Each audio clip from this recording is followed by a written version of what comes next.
Muy buenas a todo el mundo, bienvenidos a este ejercicio de gravitación, en el que vamos a analizar un poco cómo funcionan las órbitas, los movimientos orbitales. Vamos a hablar de dos satélites de gran importancia para el planeta Tierra, como son la Estación Espacial Internacional y el vehículo de transferencia automático, cómo son sus órbitas y cómo funcionan sobre todo las órbitas de transferencia, que ya veréis a lo largo de todo el desarrollo del ejercicio que son órbitas elípticas que se usan para conectar precisamente dos satélites artificiales. Para todo ello vamos a necesitar mecanismos físicos relacionados con la gravitación, como son principalmente las leyes de Kepler, y también un poco de análisis de órbitas, de distancias, etc. Así que vamos allá leyendo el enunciado. La Estación Espacial Internacional, ISS, a partir de ahora, depende del continuo envío de combustible, aire y agua para su tripulación, además del equipamiento necesario para realizar experimentos. Cada 12 meses, el vehículo de transferencia automático ATV a partir de ahora es puesto en órbita por un Ariane 5 desde el Puerto Espacial Europeo en la Guayana Francesa, Sudamérica, para reabastecer y repropulsar la estación. Es decir, aquí tenemos dos satélites artificiales. La Estación Espacial Internacional, que ya sabéis que está continuamente orbitando alrededor de la Tierra, que tendría una órbita que consideramos circular por encima de la Tierra. Y luego está el vehículo de transferencia automático, ATV, que también tiene una órbita circular más pequeña, es decir, más cerca de la Tierra, el radio sería menor. Y este vehículo de transferencia es el que se usa para abastecer a la Estación Espacial Internacional, que ya sabéis que hay gente viviendo ahí, que hay astronautas y que necesitan pues suministros de comida, de combustible, de agua, de distintos aspectos. Entonces se les hacen llegar a través de este vehículo. ¿Cómo se les hace llegar? Pues como vamos a calcular a continuación, mediante una órbita elíptica de transferencia, que es esta que veis aquí dibujada, como se indica. ¿Qué datos nos dan? Nos dicen que el ATV es lanzado a una órbita circular de 300 kilómetros, lo que hemos comentado.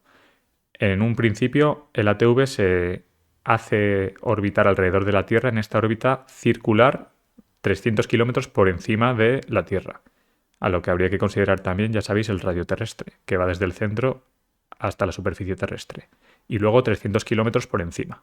Este sería el dato, que vamos a llamar DATV, este de aquí, 300 kilómetros, desde la cual se inyecta en una órbita elíptica de transferencia que lo lleva al encuentro de la ISS a 350 kilómetros de altura. Y este es el dato de la altura sobre la superficie terrestre a la que se encuentra la órbita de la ISS, de la Estación Espacial Internacional. Es decir, también consideramos una órbita circular para la ISS, pero a una altura un poco mayor, 50 kilómetros por encima. Sería esta órbita de aquí, la más alejada. Y anotamos el dato como DISS, 350 kilómetros, lo pasamos a metros, Sistema Internacional. ¿Qué nos pregunta el enunciado? Nos dice, considerando la órbita de la ISS fija en el espacio y la Tierra rotando debajo, es decir, considerando la órbita circular de la ISS, nos pide determinar, en primer lugar, encontrar el valor de la constante de la tercera ley de Kepler y el periodo de una órbita elíptica. Luego nos pregunta cuál es el periodo de una órbita elíptica alrededor de la Tierra con un semieje mayor de 6.703 kilómetros. Vamos a resolver los apartados A y B juntos porque están íntimamente relacionados. El apartado A nos va a permitir, con un simple cálculo, sacar el apartado B. ¿Qué más datos nos da el problema? Nos da como dato la masa de la Tierra, 6 por 10 a la 24 kilogramos, el radio terrestre, que nos lo da en kilómetros, 6.378 lo pasamos a metros, aquí lo tenéis, y aquí tenéis el dato de la masa, y la constante gravitatoria universal, que ya sabéis que es 6,67 por 10 a la menos 11, en unidades del sistema internacional también, metro cúbico partido de kilogramo por segundo al cuadrado. De acuerdo, el apartado A entonces encuentra el valor de la constante de la tercera ley de Kepler y el periodo de una órbita elíptica. Lo dice de manera bastante genérica, no nos pide que especifiquemos para ninguna de las órbitas concretas que tenemos nosotros. Entonces lo que debemos hacer es poner la expresión de la tercera ley de Kepler, que ya sabéis que lo que dice la tercera ley de Kepler es que el cociente entre el cuadrado del periodo de una órbita elíptica y el cubo del semieje mayor es un valor constante y que depende del cuerpo alrededor del cual estén girando, orbitando distintos satélites o astros. Es decir, que este valor va a ser constante y que lo podemos expresar también así. Como 4pi cuadrado partido de g, que estos serían todo constantes, esto no va a cambiar nunca, y partido también de m mayúscula. ¿Qué es esta m mayúscula? Es la masa del cuerpo alrededor del que orbitan distintos cuerpos. Es decir, la m esta es la masa del cuerpo central de la órbita. En nuestro caso sería la Tierra, el planeta Tierra, porque es el cuerpo alrededor del cual orbitan tanto el ATV como la ISS. De modo que, simplemente sustituyendo m mayúscula por el dato que conocemos de la masa terrestre, que lo tenemos apuntado aquí, pues ya podemos calcular el valor de esta constante de la tercera ley de Kepler, que es lo que nos pide el enunciado. Sustituyendo por los valores numéricos, obtenemos un valor para esa c de 9,86 por 10 a la menos 14 segundos al cuadrado partido de metro cúbico. Este es el valor de la constante, insisto, para el caso de una órbita alrededor de la Tierra. Esta constante no va a valer siempre lo mismo, por ejemplo, para órbitas alrededor del Sol o de cualquier otro planeta. Es solo para el caso terrestre, pero como es el que nos implica y el que nos pide el enunciado, porque nos dice que consideremos la Tierra rotando debajo, es decir, la Tierra es el cuerpo central, pues este es el valor de c que nos pide.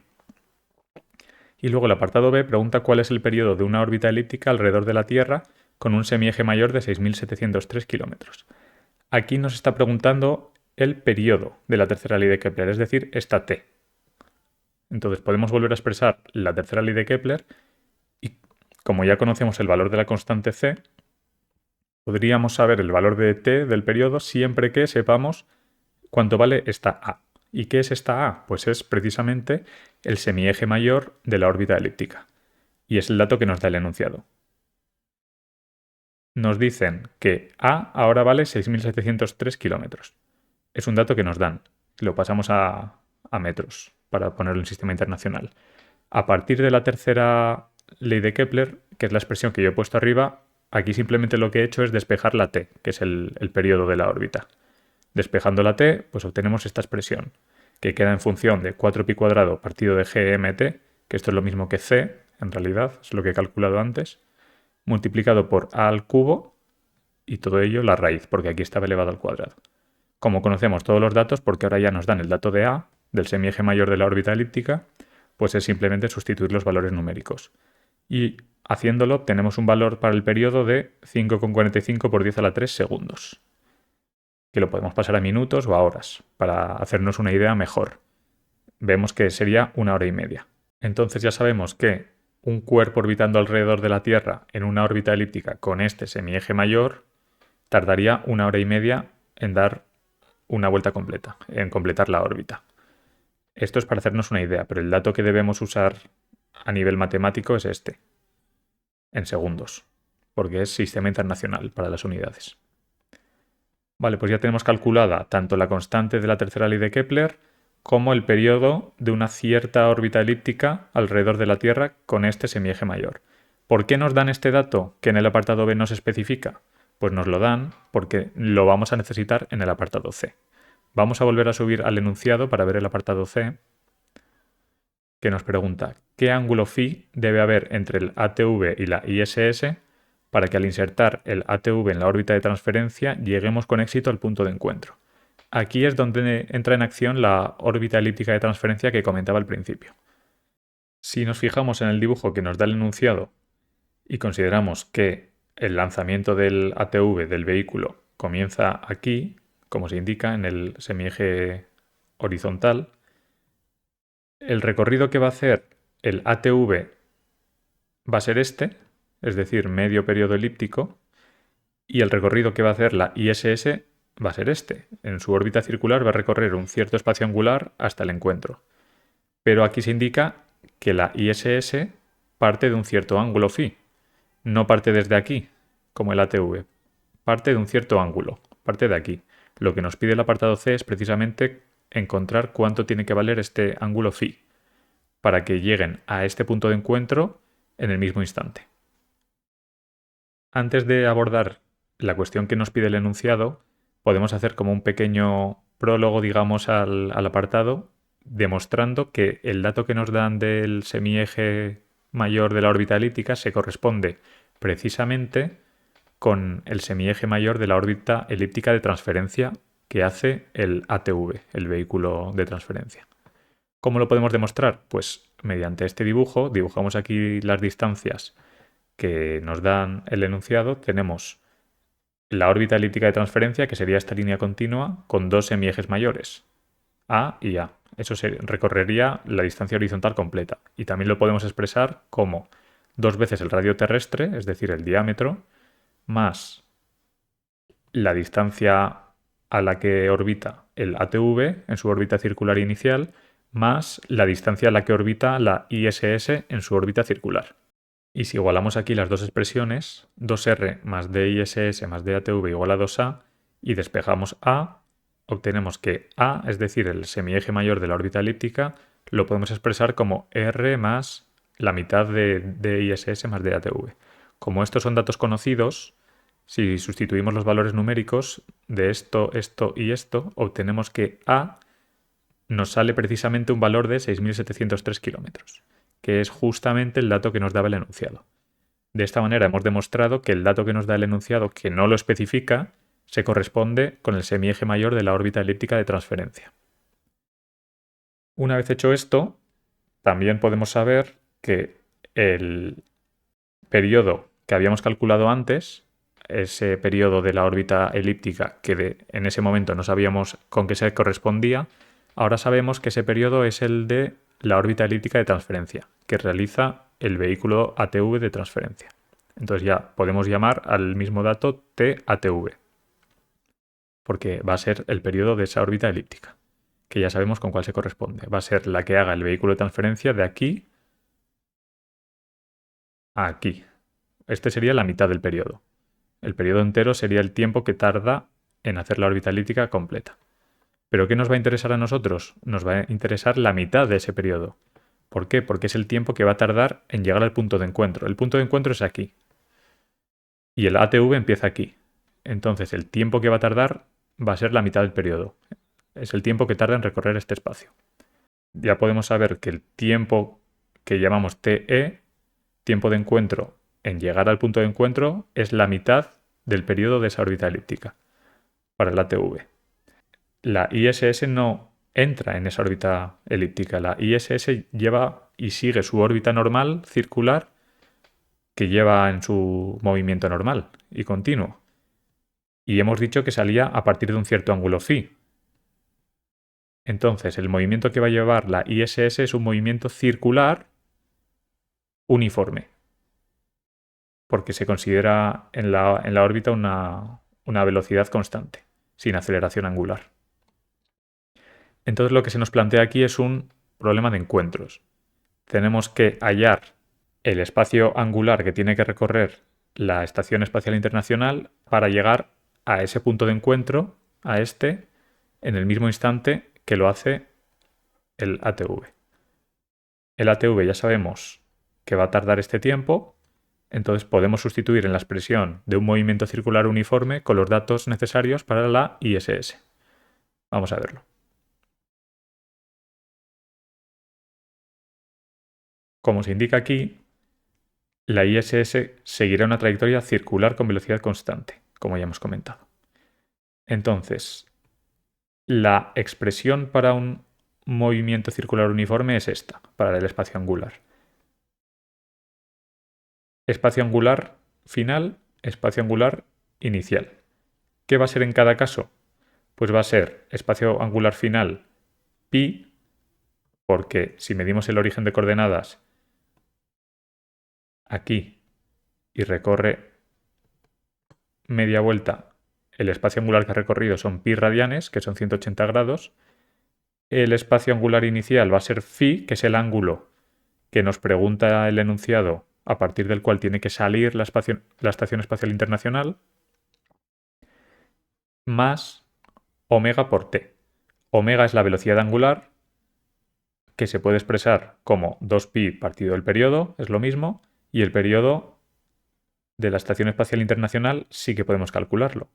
¿Cómo podemos calcularlo? Pues con la expresión que teníamos en el apartado A del periodo a partir de la tercera ley de Kepler, que decía que era la constante, esto sería C de nuevo, 4pi cuadrado partido de GMT, que es la constante para cuerpos que orbitan alrededor de la Tierra, la constante de la tercera ley de Kepler, multiplicado por A al cubo. ¿A al cubo qué era? Era el semieje mayor de la órbita del cuerpo que orbita alrededor de la Tierra.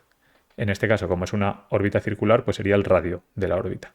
¿Y cuál es el radio de la órbita de la Estación Espacial Internacional?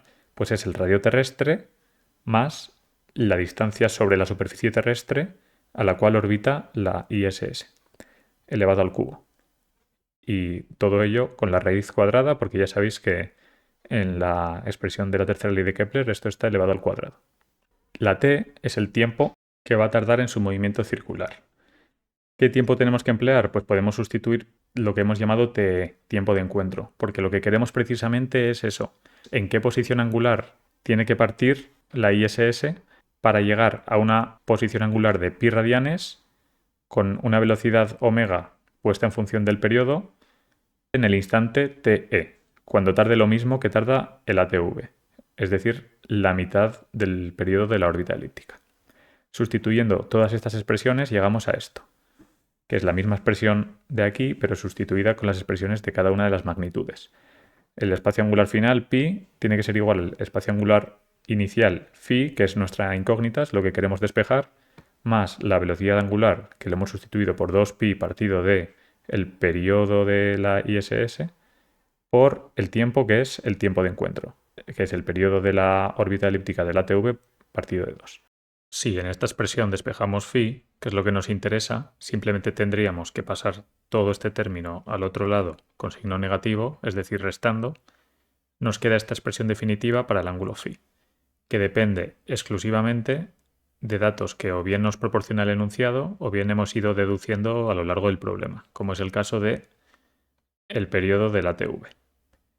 Entonces podemos sustituir por los valores numéricos que hemos ido obteniendo y obtenemos un resultado definitivo de 1,78 por 10 a la menor 2 radianes, o lo que es lo mismo, 1,02 grados. Este es el ángulo phi, que recuerdo que era el ángulo inicial con el que parte la Estación Espacial Internacional para llegar al mismo punto de encuentro que el ATV en su órbita elíptica en el mismo instante.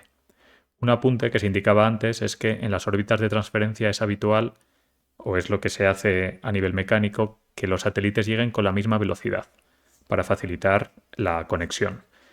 En este caso el enunciado no nos habla en ningún momento de esa condición, de modo que, como esto complicaría los cálculos, y al no imponernos esa condición en el enunciado, vamos a suponer que no importa la velocidad con la que lleguen. Simplemente tienen que llegar al mismo punto en el mismo instante. De modo que ya hemos terminado, lo dejamos aquí, espero que haya quedado todo claro. Como siempre, mucho ánimo con el estudio y si os ha gustado el vídeo, dadle al like y suscribíos al canal.